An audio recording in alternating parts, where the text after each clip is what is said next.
So here we sit and we're trying to figure out what are we going to do? And Jake Sullivan says he wakes up every day and is trying to find more artillery ammunition because we have no more and we can't produce anymore, and he's trying to ramp it up. Well, under those circumstances, does it make sense to continue to ask Ukrainians to die by the thousands? And a friend of mine who is in a position to watch all of this from space-based surveillance tells me that the battlefields are littered with Ukrainian dead. They can't even pick them up anymore. Jeez. Or they're not bothering to do so. Wow. The hospitals are full of broken soldiers who will never return to active duty. And no one really knows how many have died, but the estimates are about 300,000 to 350,000 dead.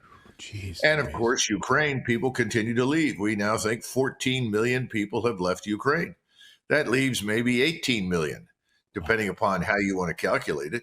This is a catastrophe. Ukraine is being destroyed. So when is someone going to step forward and say, for humanitarian reasons, if nothing else, this must end?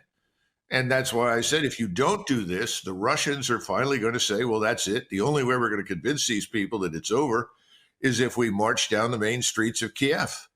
We go all the way to the river and cross the river. And of course, anyone with any sense at all in NATO would say that's the last thing we want. We set out to prevent the Russians from moving west. We thought Ukraine was going to be a bulwark against Russia. Now we've created a monster. No one wants to go there. No one wants to admit that this was a very flawed policy from the beginning.